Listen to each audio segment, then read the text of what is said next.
it's time to draw our attention to the rear unit. This is accessed via the lane. In order to make the front door to the rear unit more visible, what I've done is on the south side of this portion here of the front unit, I've created this little landscaping strip, which also makes the lane wider. So when someone starts walking down this lane, within a few meters, the angle is opened and therefore the view to the front door is immediately apparent to any first-time visitors, so they're not wondering where it is they're meant to go. Given that we're walking down a lane to access the rear unit, in order to make the view whilst walking down this lane more attractive, we have the landscape strip I just spoke about before, and also these two other little ones here, totaling 3 altogether. This gives us a far more attractive outlook when approaching the rear unit. Here is a better view on the 3D model. We have this strip here on the right, as I mentioned before, and these two other little ones here by the front door.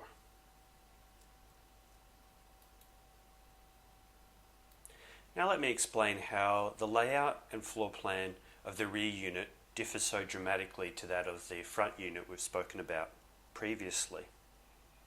We can see here on the adjoining property the house finishes at this point. This means from this point here to the rear of the site here, we have access to clear skies facing north. Hence I've positioned the living meals area over here to take full advantage of all that sunlight. Located directly off the living and meals area is the backyard we can see here.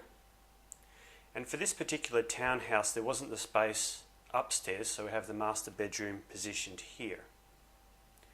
Car parking here, and kitchen and laundry to the south side of the living meals area positioned here.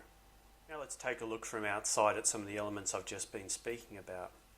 Coming down the lane, there's the top floor part of this here rear townhouse. Positioned here in front of us is one gate and 2 gates, and one of those slides back on top of the other to allow the 2 cars to position themselves in the designated parking spots. Here we have here the front door,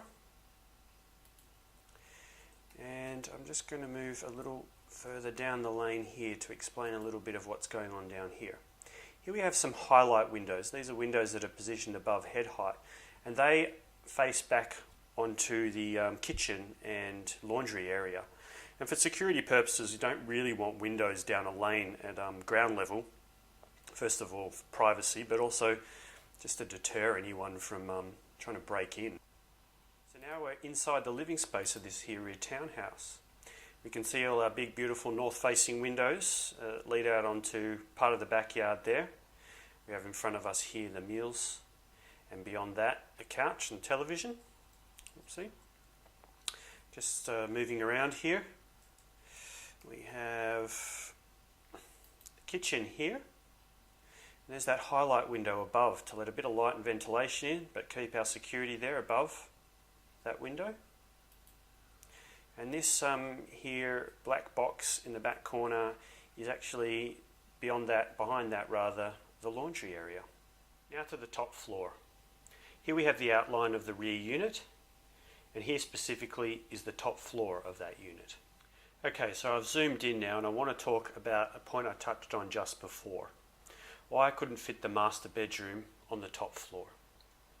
You can see that this narrow shaped top floor element lines up exactly with the back of the adjoining property's house.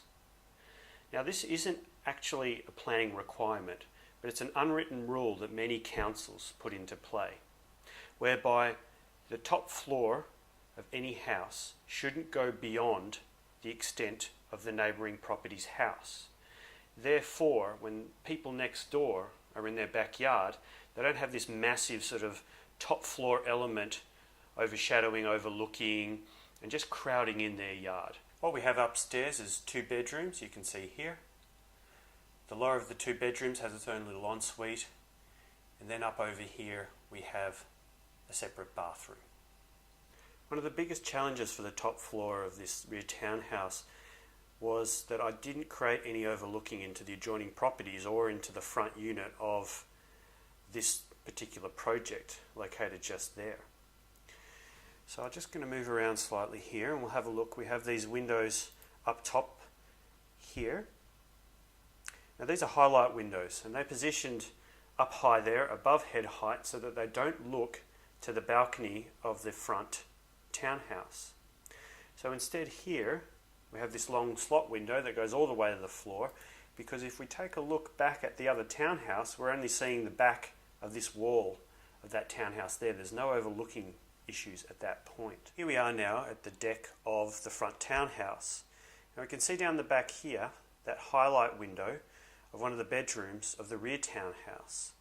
And we can see why it was important to position that above head height so it wasn't taking away the privacy from this deck area of the front townhouse.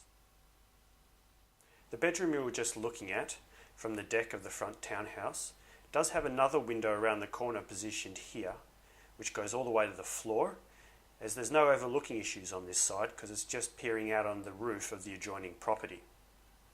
This brings us to the end of this video tour of the two townhouses at Wilks Street. Hope you've enjoyed this tour of this difficult block and how I managed to get two townhouses onto this site. It's Darren Naftal signing off, and remember, not all blocks were created equal.